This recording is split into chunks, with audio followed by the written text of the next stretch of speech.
right. Hi, everyone. Thanks for joining the art of integrating your product into a health system or hospital. My name is Jack Kaufman, and I work with DreamIT, and my colleague Sarah, who will be doing most of the presentation from Redox, is also on the webinar. Hey, everybody. All right. And to start things off, we just wanted to provide a brief intro into DreamIT and then Redox. So to start, DreamIT is first and foremost a venture fund, and then we run an accelerator alongside our fund. And the accelerator is designed for startups that are past the typical or traditional accelerator stage. So we typically work with companies that are in the market. They have initial traction with at least 2 or 3 referenceable customers, although many of the companies we work with have much more traction than that. And the companies we work with are really looking to scale up over the next few months as they work with us. Sarah, can you go to the next slide, please? Thanks. And startups that work with us, we don't ask for a big chunk of equity up front from them, and we get returns by investing in your company. So we're not making a small upfront investment, but we're looking to invest in your next round, and that's how we earn a return. This model aligns interests because if we don't get to invest in your company, we don't have an opportunity to earn a return, and we don't get paid for the work that we do. And most of the companies we work with have line of sight to their next institutional round of funding because we have to invest in that next round in order for our model to work. Sarah, can you go to the next slide, please? Thanks. And finally, just to give you a quick sense, the 3 key pillars of our program are first, customer sprints, second, investor sprints, and finally, coaching.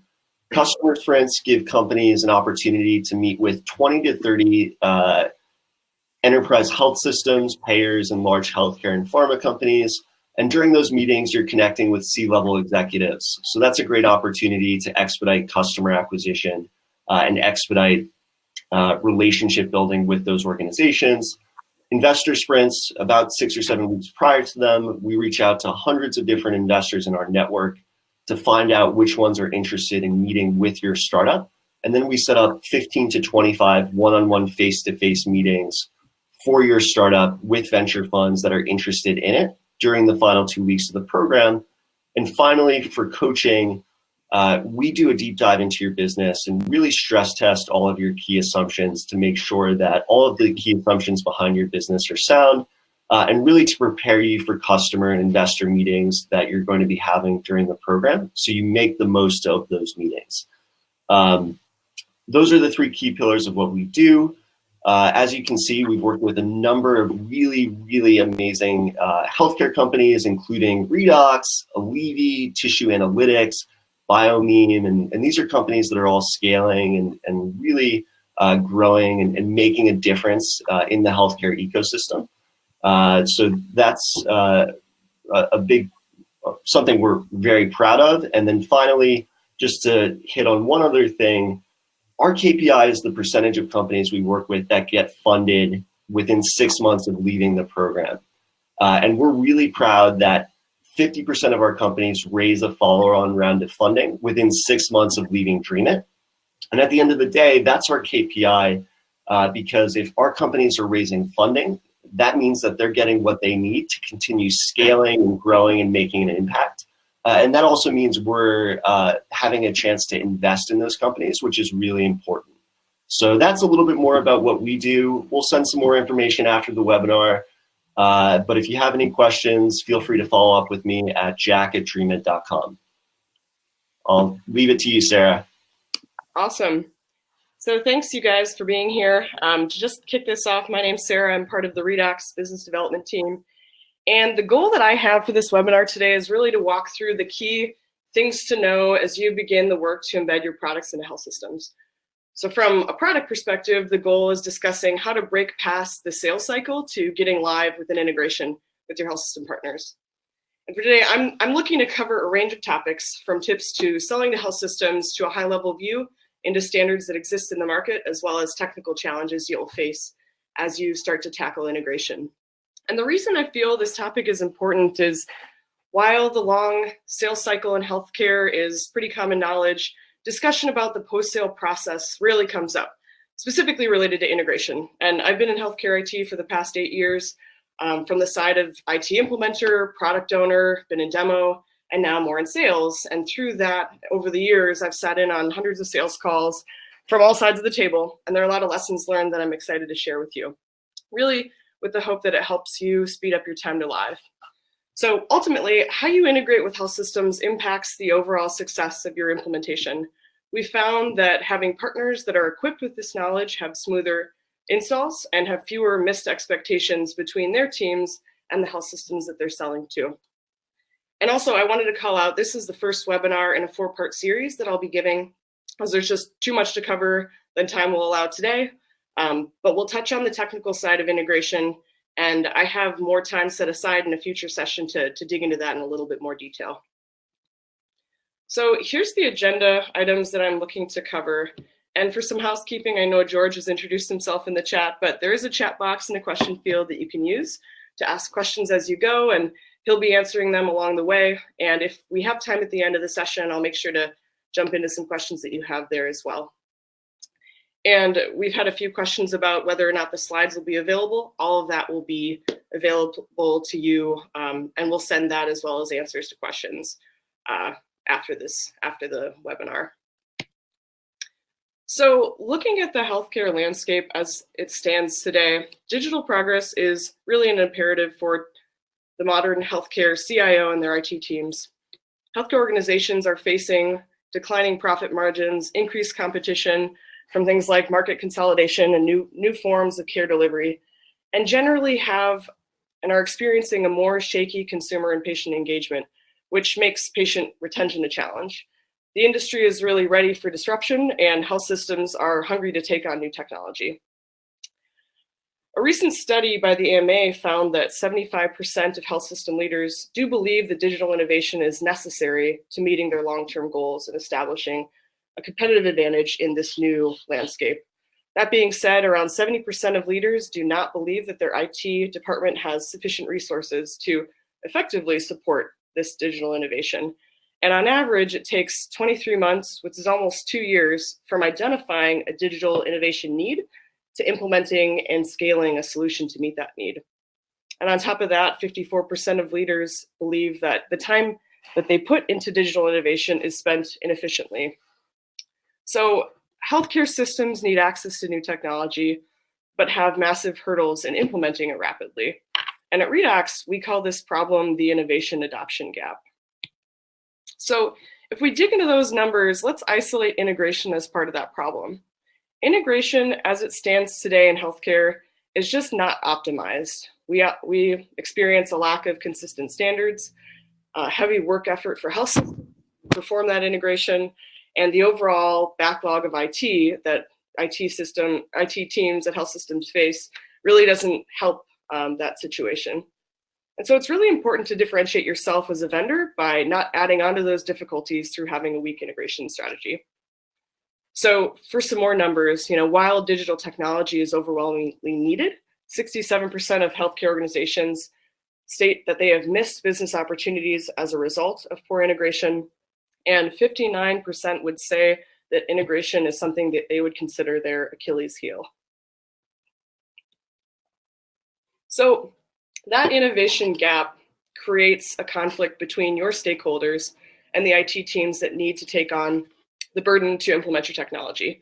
And as I mentioned before, most health systems have backlogs of projects that they're waiting to take on, which makes getting in the queue for you difficult.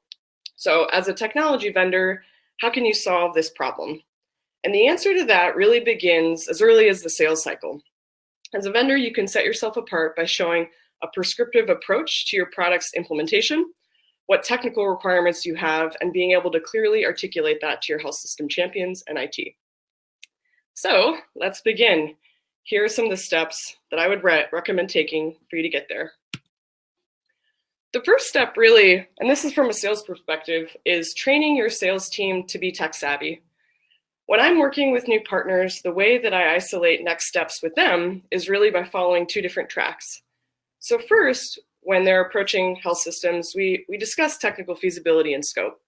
And this is something that we do ahead of time to make sure that what the application is looking to do is technically possible within the construct of healthcare. As we know, healthcare functions differently than many other industries in many ways.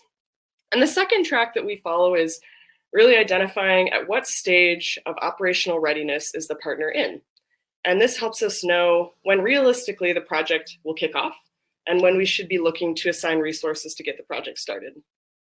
Both of those tracks of conversation are areas your sales and technical folks should be able to navigate.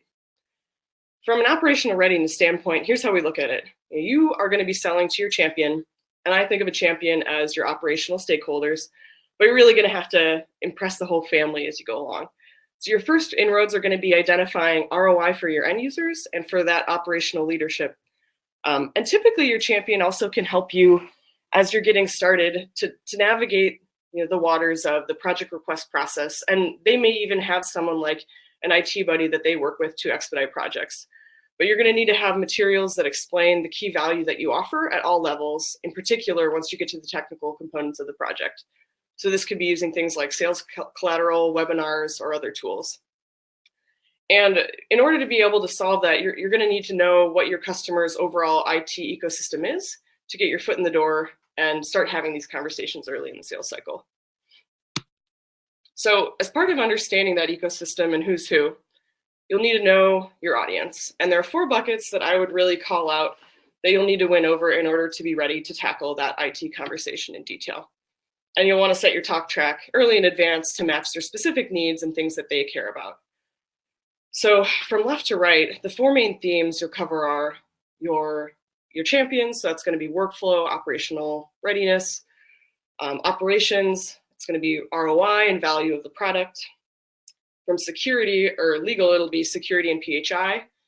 And then from the IT perspective, application readiness and data integrity. So digging in from a champion standpoint, your first stakeholders, again, will be those clinical and operational folks.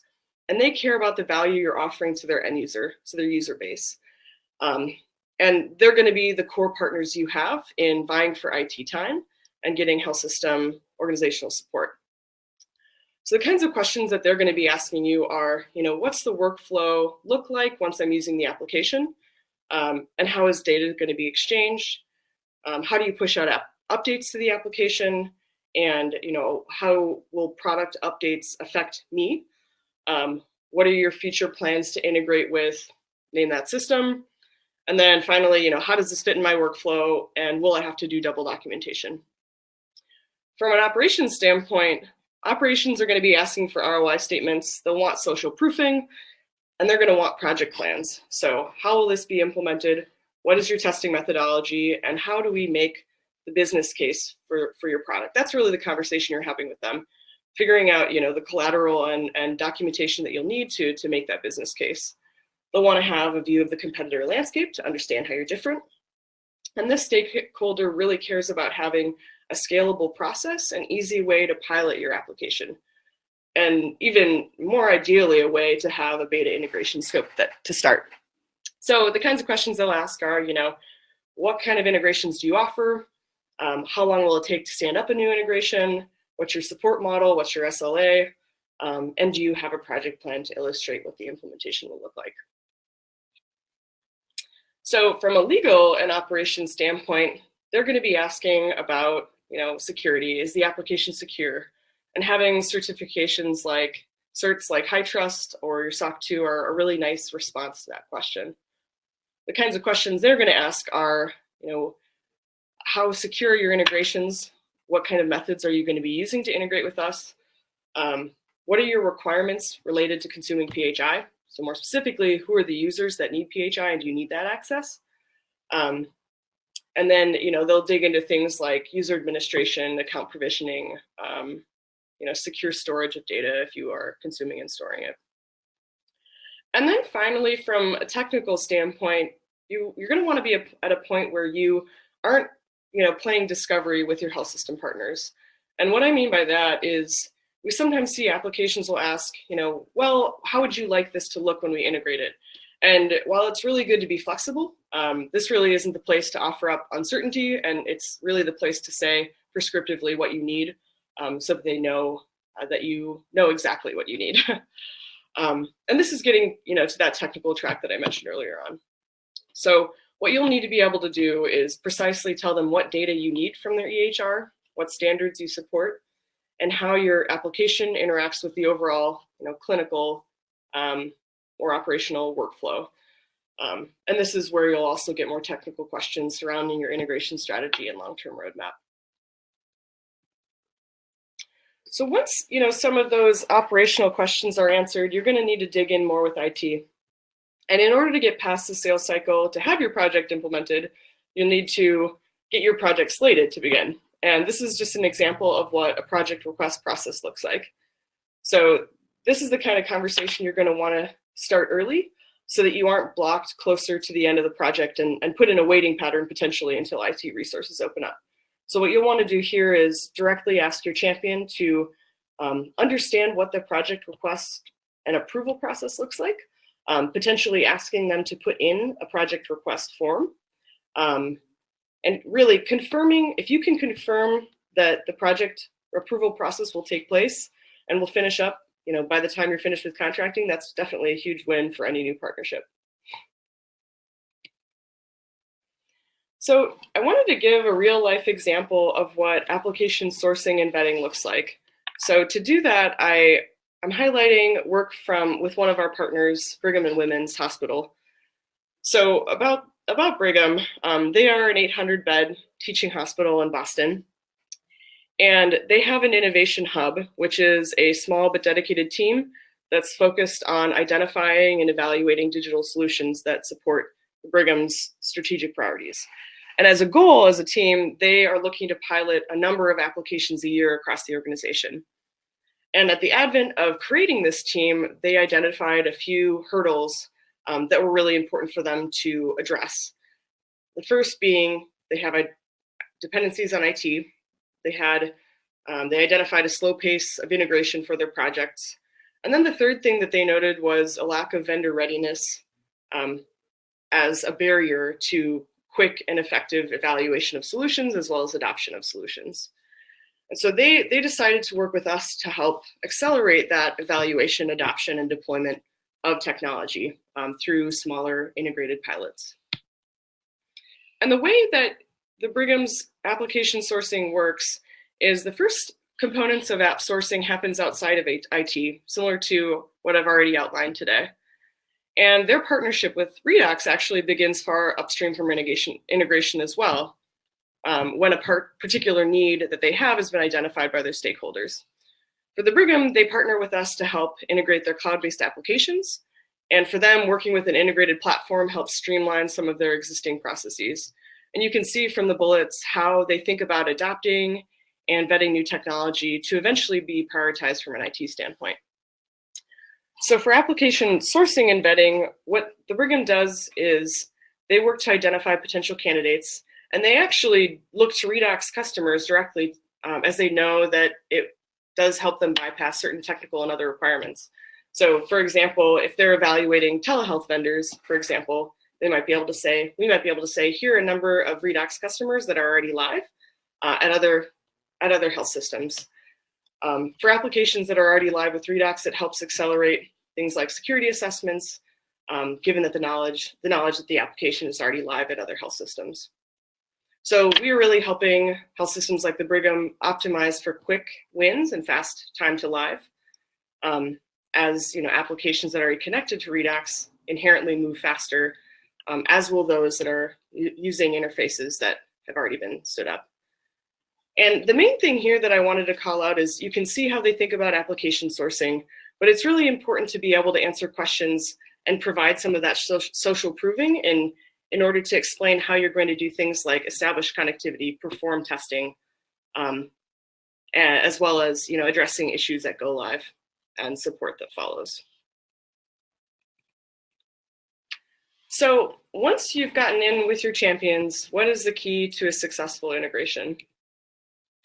So after you've gotten your foot in the door, you're going to want to begin to get your project slated And in order to do that, you're going to need to know your scope. So what I like to say is keep it simple. And I break down integration scoping into three main areas.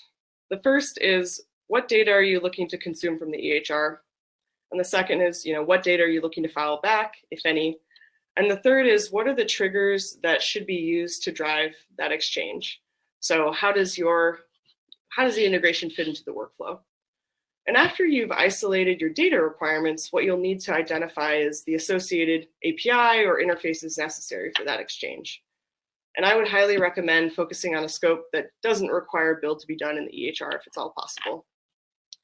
And from what we've learned, the more that you can limit your data needs, the better. In fact, we always recommend going in with an MVP option, which means less initial work for the health system before they can see and experience your application's value. So digging into that concept further, what I mean by MVP isn't most valuable player, though I would almost call it the most valuable player. What I really mean is minimum viable product. And at Redox, we always like to scope out integration with two goals in mind. The first is defining the min and the max for your scope. So what this means is isolating what is truly mission critical for your technology to function. And that might just be, patient demographics. If that's the case, that's awesome. Then from there, you can start identifying the more nice to have data elements. It's a lot easier to get your foot in the door with a smaller integration scope. And then from there, expanding to something more broad. And so the second goal that we think about when we're scoping is, what is your global integration strategy? So as you expand to customers across different EHRs, their capabilities range entirely. And it's really best not to limit yourself to certain parts of the market, really, by requiring the bells and whistles as the first step. So that minimum viable product will give you a great starting point when you're looking to, say, a smaller doc practice that might have a less sophisticated EHR, but it'll give you a place to build from once you get to an EHR that has higher range capabilities. So to give you one concrete example, single sign-on from an EHR is not all that complicated to implement for some systems, but it's not available in many. So if it's something that might be a part of your scope, it's good to evaluate, is this truly critical, or something that's simply a nice to have? And what I really recommend is having a project plan that outlines all of those options. So first, call out the MVP as the initial way for a health system to get your product live quickly and to see value quickly. But then also outline additional items that can be added to scope if it's approved by IT. So you're really giving them a prescriptive way to step up from that initial MVP if it's something that their team is open to taking on. And really, you can continue to phase in those additional data elements and features as your relationship with that partner grows. So a big item that I wanted to call out today is something that we see partners taking on that I would consider a mistake as you're looking to start scoping and defining your initial scope. And what that is really, creating an integration strategy around non-standard data elements. And the conversations that I've had with partners go a little bit something like this. We know this data is documented in the EHR somewhere. We know we could get it out of a report. So we want to consider that part of our, critical scope. And from my perspective, it's really a bummer to have to give bad news that, EHRs aren't capable broadly of transmitting a data set that an application considers critical. And while it's possible to ask your health system IT folks to write custom abstracts or reports, it's not a scalable or easy integration approach. So the way you can avoid asking for data that's not readily available in the EHR is doing that homework ahead of time. So either by digging into interface specs, asking customers that are in a circle of trust, or even checking out the Redox data models. So as you can see from the screenshot that I have here, we have already identified in our data models the likelihood of certain elements being available within an EHR's data feed, and highly recommend looking there as a starting point in assessing the feasibility of your integration scope. So finally, for your specified scope, there are a couple tools you want to have in order to secure confidence with your health system partners. And I've talked a lot about having an overall project plan, but what that looks like specifically is it should include things like the time and work estimates to get the implementation up. information about what level of training is required for the application. What areas of the house is this going to affect? Is it inpatient, outpatient specific? Is there going to be a rev cycle impact?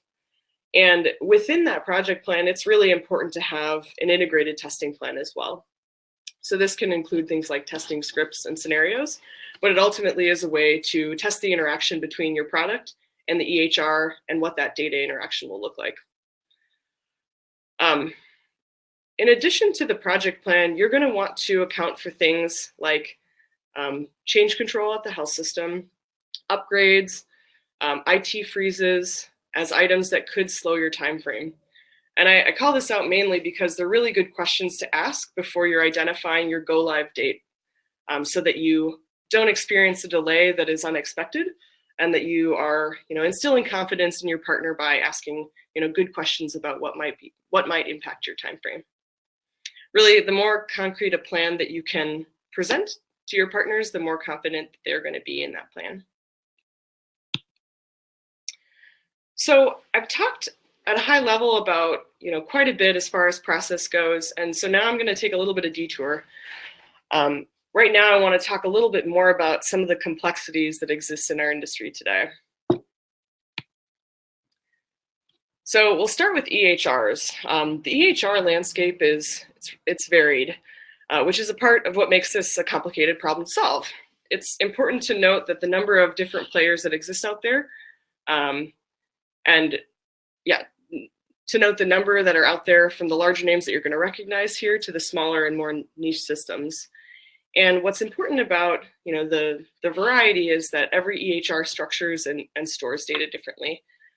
Even here, just at a high level, you can see you've got your on-prem systems, you've got your cloud-based systems.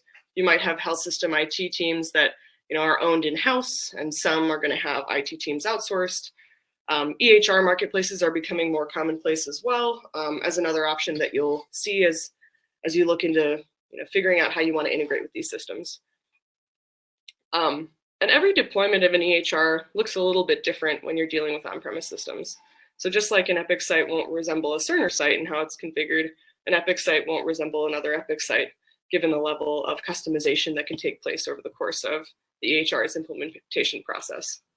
All of this really to be said is, this just makes serving a wide range of users across a diverse customer base difficult, and it makes delivering a scalable integration strategy pretty complex. And while we don't have enough time really to dig into all the nitty-gritty nuances that makes them different, I would love to hear feedback from you on if that's a topic that you'd find valuable for a future webinar. And I do have a great white paper that I'll just reference here that walks through some of these differences, if you'd like to take on some light reading in your spare time. So then the second reason why integration is challenging is the number of standards and methods that exist for data exchange. I've talked a lot about interfaces and APIs, and I wanted to expand on that here. So as you can see, there are a number of standards that exist that govern data exchange, and they're all implemented differently from one to the next. Healthcare standards really exist to serve a broad and constantly evolving set of use cases. And that again means the way that data is structured, stored, and accessed is always changing and does vary wildly across the systems that need to be integrated with. And the inconsistency of this implementation is just another big contributor to the problems that exist in the industry related to interoperability. So the main item to take away here is you're just going to need to accommodate for learning these skills, but being aware of being aware of the variance that this causes from health system to health system. So in order to address the variances, your technical team is going to have to be able to be there to help you navigate the difference in standards. So as you're defining, your project with IT, the kinds of questions that the health system analysts are going to want to know are, what are the interfaces that you'll need to have access to, what APIs, if applicable, and what's your connectivity method, how will you address the standards that we require with our system, and so on. So these are the kinds of questions that I would recommend asking as you begin the work to integrate with your partners and as you start doing discovery when you're working with new health systems and new EHRs. So for the first, again, health systems can have in-house IT. They can also have outsourced IT, so it's important to define that early. The second is identifying the standard you're going to need to support to work with that EHR. And the third is understanding if they have the interface or API that you need licensed. And if they don't, you're going to need to work with them and their EHR account rep to get that interface purchased and enabled. So these are just a couple practical items that I think are really important to call out as you're getting started with this kind of work. So you'll eventually come to a crossroads where you'll need to identify a plan and a vendor for your integrations and solving the various standards that are out there. So there are three types of integration solutions that you'll encounter as a technology vendor. The first is an integration engine.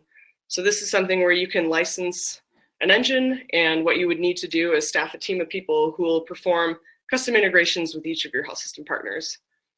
The impact to your team here is that you would be, licensing and purchasing the engine that you license, as well as having FTE allocations for getting this work done from site to site. The second is, consulting groups, where you're outsourcing to a group who will have their own engine, and they'll work to create those point-to-point connections on your behalf.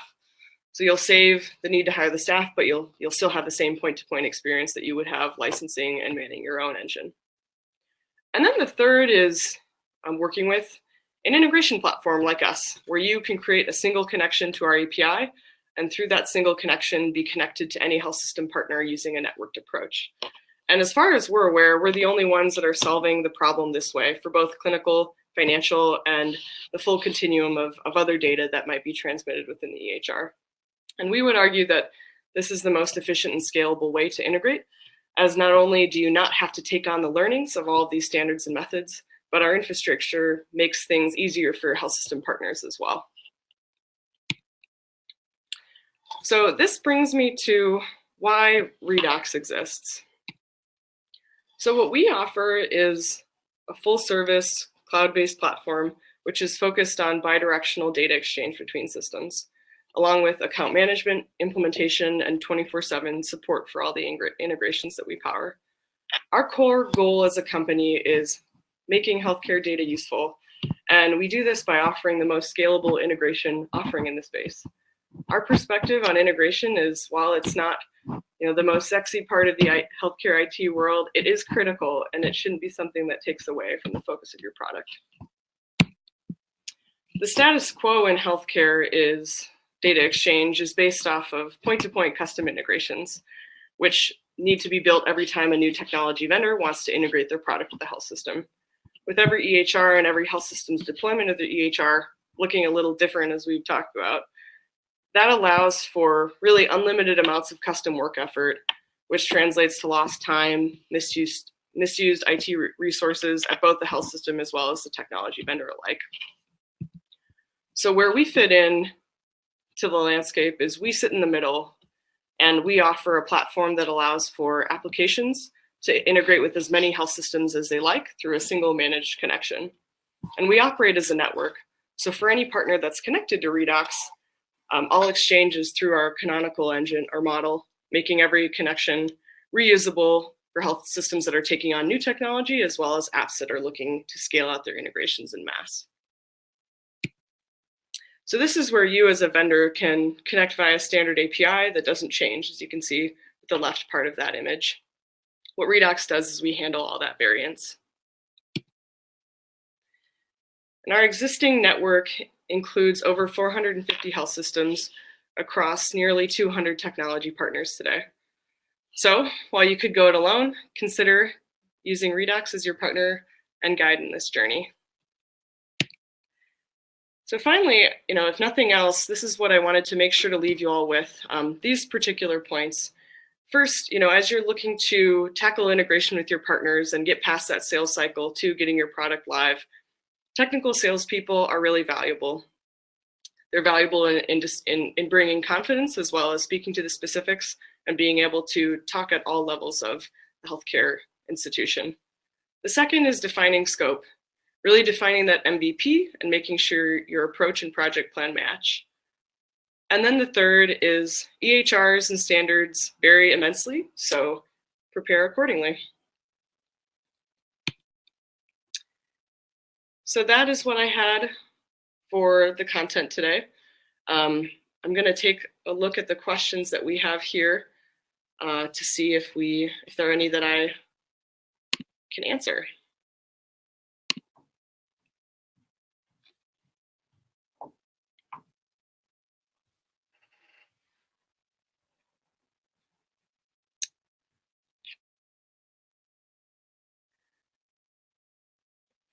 Let's see.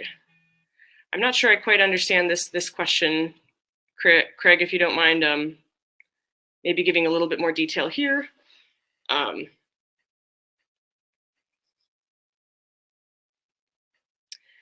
Yeah, this is a really good question. So for health systems that are not experiencing integration as a barrier, I think that there is a lot that they do in order to help prepare their application partners to be ready. And ultimately, I've seen a lot of partners that have innovation teams have kind of a set of steps that application vendors should follow. But it is certainly something that is a challenge. And I think, let's see, these questions keep jumping. I think the biggest thing that they end up walking through is a proving moment where they ask applications to show, how exactly are you going to be taking on this integration, and can you show us that you've done it in the past? So let's see.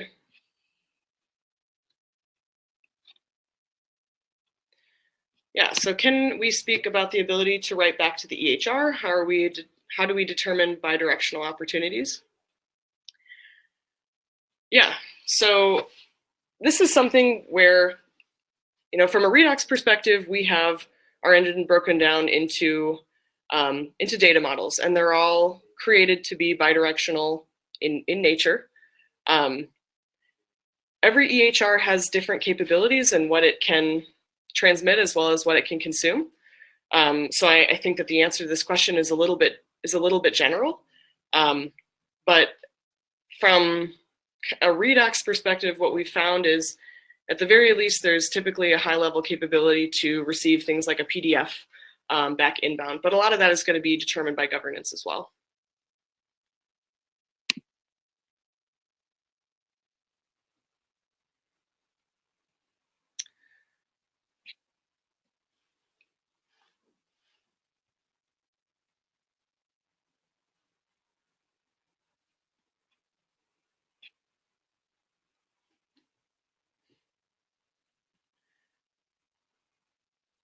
All right, so there are a few other questions.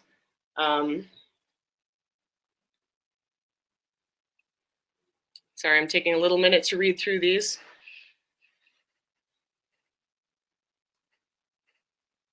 So can you address convincing sites to engage in co-development before sales are even pertinent? That's a really great question. So what I have found is that there are specific institutions that have structures that are made to support this today. So, groups like the Brigham, groups like Geisinger, there are countless other examples that I could give, and they're not all coming to mind. But where they have, an application process where you can connect with members of that innovation hub to even just pitch your idea prior to application being, fully developed. I'm not sure if that, starts to answer the question. I'd love to know a little bit more detail related to what specifically, you're looking to kind of understand. But I think the primary item there is talking through a specific need or pain point at the health system in order to be able to get a level of confidence and agreement in doing that co-development work with you.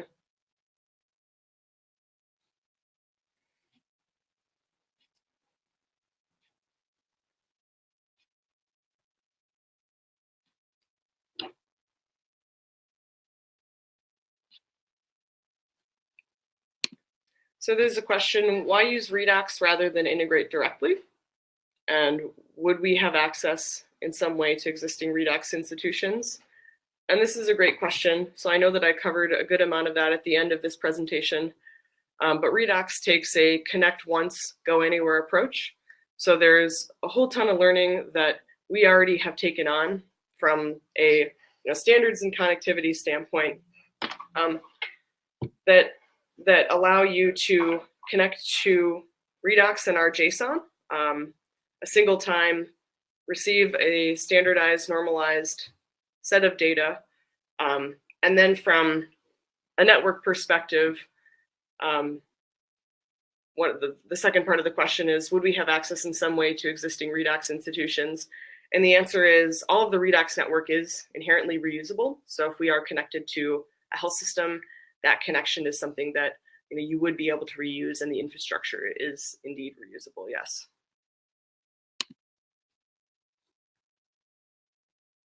So I think I'm going to answer about one more question, and then what I'll do is make sure to get to the rest of these after the session today.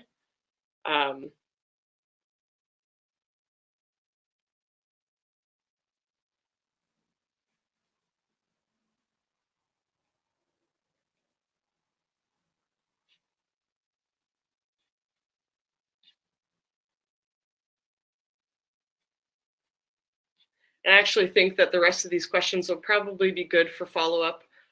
So what I can do is I will put together some responses, and we'll have this recording as well as the slides that are available to everyone after we conclude. So I wanted to just say thank you everyone for your time. I appreciated getting a moment to give this presentation to you. And I look forward to any additional questions that you might have. My contact information is included below. And I would love to hear from you and hear any feedback that you might have.